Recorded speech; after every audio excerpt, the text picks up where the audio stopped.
Okay, please find this formula sheet, and you are going to need some different colored markers, pens, colored pencils, and you're going to be keeping this sheet and using it as a reference for our final project this year. So this is focusing on geometry. So to start out with, I'm going to review some two-dimensional formulas. Two-dimension is anything that can be drawn on a paper that is just length and width. Nothing that is three-dimensional that stands up with a height. So a couple formulas that I want to point out are the ones for the circle. So the area of a circle is pi times radius squared. So let's just draw a circle and remind yourself what a radius is. A radius is the distance from the center of the circle to the outside edge. So for example, if the radius was 5, our area would be pi times 5 squared, which would come out to be 25 times pi. Now, to do pi, you are going to use the pi button on your calculator, which is approximately 3.14, but when you type in 25 pi, it will give you that exact area. And just to review, remember that area is the entire surface that would cover a circle. So if you were taking a flat circle and you were painting it with paint, the amount of paint that it took to cover this would be an area measurement. Okay, another important one that we're going to be dealing with is the area of a triangle. Area of a triangle is 1/2 the base times the height. So we're going to draw a triangle up here. And one of the things you need to know about the height of a triangle is it always has to be the perpendicular height. So from the peak down, and it has to form a 90-degree angle with the base. So in this case, this bottom we would call the base. This dashed line would be our height of our triangle. So our area formula is 1/2 whatever the base is. So let's say in this case that our base is 10 times our height, and let's say our height is 8. We would do 10 times 8, which is 80, and then we would cut it in half. So our area would be 40. Let's say it's in inches, we would say square inches. Okay. All right.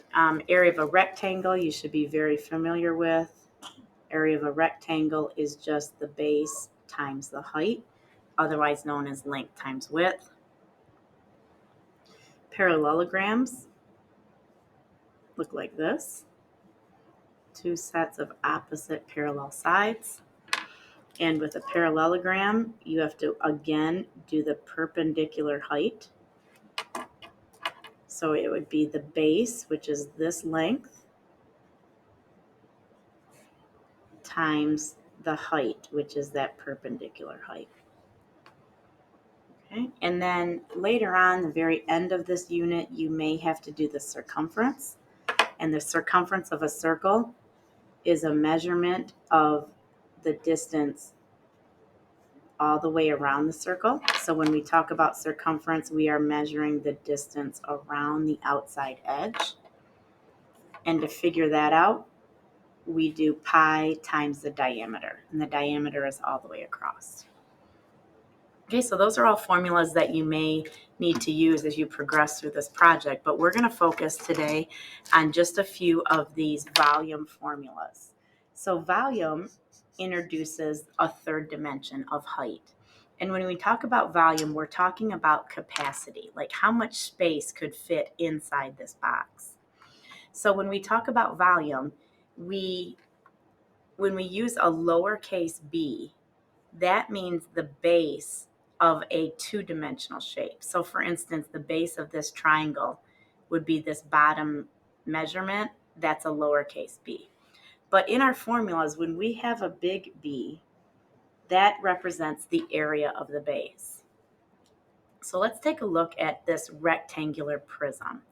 Well, first of all, I want to talk about prism It's a prism because there are two parallel bases. That's what makes something a prism. So in this case, if you notice that this bottom base is a rectangle, and then across from it, this top is another base and it's parallel to it. That means there's two flat sides that are across from each other. So that's what makes this a prism.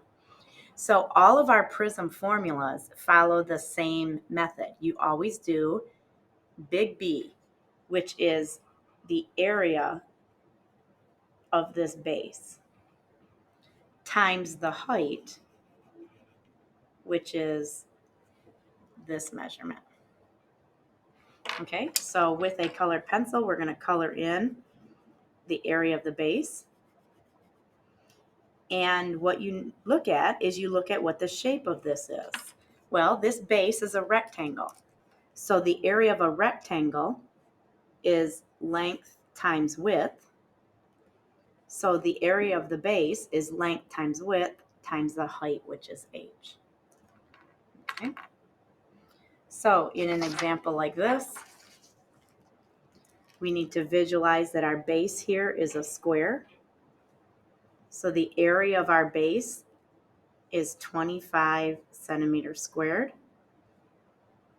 And we are going to stack that base up on top of itself 10 times. So we've got 25, 25, 25, and we're going to just keep stacking that up, as you can imagine. And that's where we get length times width times height. So 25 times 10. Okay, let's take a look at the cube. A cube is a special name for a square prism. So we're going to color in the base. The area of the base is a square. So the two sides are the same. So we call those S times S. And since this is a cube, that means the height is S as well. So we do the area of the base, which is S, times the height, which is another S. So that's where we get S cubed. Okay, this next one is a square pyramid. So pyramid means there's only one base, and across from the base,